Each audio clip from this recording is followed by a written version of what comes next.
The Maester states that he can send ravens to these various houses to see where they stand. But Rhaenyra's sons instead speak up that their dragons are actually faster than the ravens. That they can go and deliver these messages. You can see that Rhaenyra's a bit apprehensive about this because basically she would be sending her kids out into troubled waters. For the time being, they're at a standstill, but one little flame can ignite the entire powder keg.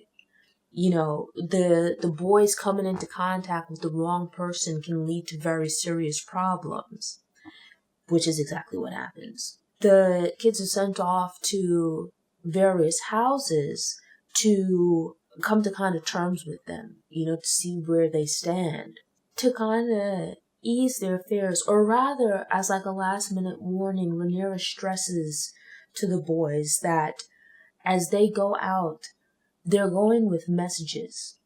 Their job is to deliver those messages. Thus, they are messengers. They are not being sent out to engage in battle with anyone or to fight anyone. They are being sent out to do one job. That job is deliver these messages to these people, get their response, come back. When you're out there, you are not a warrior. You're not supposed to be out there fighting with anyone. Lucerys is sent to House Baratheon to find out from the Lord of the House if they're still going to side with Rhaenyra or if they are going to support Aegon's claim to the throne. He arrives there and doesn't receive the warmest of welcomes. And adding fuel to the fire is that Aemond Targaryen is there. He's the one that lost the eye. And this kid, well, not kid, because he looks like a young man now, but you just know it's going to be a problem. He's there as well to do much the same, to find out from Lord Baratheon if he is going to side, who he's going to side with. Lord Baratheon takes the message from Lucerys, and in reading it, doesn't really take kindly to the message, where basically Rhaenyra is reminding him of the oath that he took, and also makes mention of, their history. It's kind of like a juxtaposition between the two factions, where Rhaenyra really just appeals to Lord Baratheon based on his honor, right? Like, you made this promise to my father that you would support my claim, and I basically expect you to hold up your promise. Where on the other side, you have the High Towers, where Aemond has been sent out to do much the same, but because they have control of King's Landing,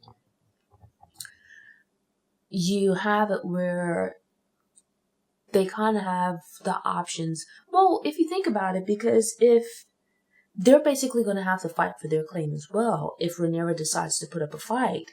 But what will happen is, they've offered things to Lord Baratheon, so ways for him to likely increase his wealth and or power. And with this discrepancy, you have it where he's pretty dismissive of Lucerys. And given his youth, because he's just supposed to be about 13 or so, he's, sends him along his way, refers to him as a pup and whatnot. That could have been a problem in and of itself, where here's one more ally down. But what you have instead is that Aemond, the instigator, takes advantage of this opportunity to poke at Lucerys, right? Referring to him as Lord Strong and whatnot. He attempts to kind of bait Lucerys into a fight, but Lord Baratheon states that part of it is that Lucerys refuses to engage until he's pressed to kind of defend himself. He refuses to engage because his mother has warned him against getting into any kind of altercations with anyone. She has sent him out to serve as a messenger, meaning to take this message from me to this other person. Don't get into any nonsense along the way. He attempts to do that, to do as his mother has commanded him to do. And with that in mind, he states it plainly that he will not engage because his mother has told him that he is there as a messenger, don't do anything else. And so Lord Baratheon also comes to his rescue, kind of pushing off Aemond, telling him, this score that you want to settle over your eye, not here. Baratheon doesn't really have, I guess, any obligation to keep Lucerys safe, but rather his moral compass guides him towards at least granting the boy safe passage out of his territory. And so with that, he tells Aemond to hang tight and leave the kid alone. It unfortunately happens that when Lucerys gets outside, it's pouring rain. And you can tell that he's apprehensive. You can tell that he was apprehensive from the very beginning. He takes off and has to kind of coax the dragon along, to state to the dragon to focus, don't get into anything. To just focus on the task at hand. We're going where we're going. Don't look left, don't look right, unless you need to get us to where we need to get to. Stay on course. And they take off and are flying through clouds, and you see lightning and hear thunder and whatnot. And I think watching this time around, I've developed a better appreciation for the dragons. Lucerys is flying through this storm. A large shadow passes overhead, and you just automatically know that this is Aemond on his dragon. And you just see this immense shadow, and you just know it's going to be problems. And so from there, you have it where Lucerys is trying to outrun Aemond and Vhagar. But it seems, the chase goes on for a little bit. And actually, I liked how this was shot. I was a little bit worried because sometimes the dragons can look kind of fake. I was kind of worried about how it would look. And then having read the book, where I know that there's a lot of dragon fights and whatnot, I was curious about what it would look like and feared that it might, end up looking kind of cheesy and whatnot. But this battle here, if it's any indication of what's to come with the future dragon battles, I think I might end up liking them. Because here, it was actually pretty exciting and riveting. And it's you have it where, unlike, say, two people doing battle, it's you're just moving your hands and your feet and whatnot. Here, you have a dragon that's brought into play. So it has its own body. And, they're dipping into canyons and things like that. But you realize that the dragons are their own creatures, right? They do listen to instructions for the most part, but then they also have the capability to veer off and do their own thing. Lucerys is able to duck and dodge Vhagar and Aemond, but Arrax kind of doubles back and, would you say spit or shoots? Shoots fire, let's say, at Vhagar. And in response, it seems for a moment as though they might be free and clear, until Vhagar, working on its own, regard, retaliates and just comes out of nowhere to just bite Arrax, pretty much chomping Arrax in half. Because Arrax is a far smaller dragon, he also ends up devouring Lucerys, or if he bit him and he fell off the dragon. The point is that he kills both the dragon and rider. And you just know this is another push towards all-out war.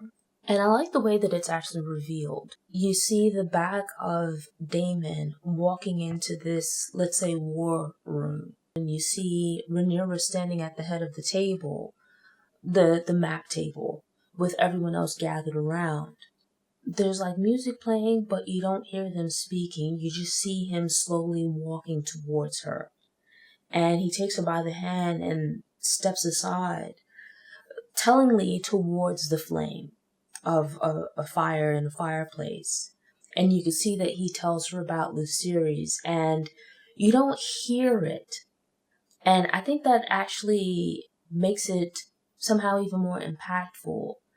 You don't hear what's surely her crying and screaming and whatnot upon learning of the death of her son. But instead, there's just like music playing. And you can just see the physical act of her learning about her son's death. And it's like she cries for a bit, like kind of doubles over a bit. And it's like you think about it within the space of, this is probably 2 days or so? This woman's lost 2 children, right? She had a miscarriage the day before upon learning about the death of her father, which, that's bad, yes. But not so much that they've usurped her throne, her claim to the throne. And then now here you have it where it's just the next day or so, and her son has been killed. And with that, the moment where she kind of gathers herself and turns around to face the camera, and I think it's actually really great acting from the actress, the pure rage that you see in her face, it just lets you know that the gloves are coming off. No more Miss Nice Lady. There's no more talking or trying to be diplomatic or anything like that. It's just time for war. And I think the way that they ended the episode, the way that they ended the season was just pitch perfect. It would have been expected, with a season finale to have these big blasts and I mean, we get that with the fight between the dragons. It's really, to think of it, I think one of the first times we've seen it, if not the first time we've seen it, because we've seen the dragon attack people or, blow fire at a structure or something like that, but we haven't really seen 2 engaging. And I felt like this subtle but very tense end to the season was just perfect. And we just know that it's going to bring war. That from here, Rhaenyra is going to be on the warpath. And who can blame her? Thanks for tuning in. To ensure you don't miss any episodes, subscribe to the channel, click the notification bell, go ahead and click the thumbs up button if you like what you saw, and go ahead and share it on social media.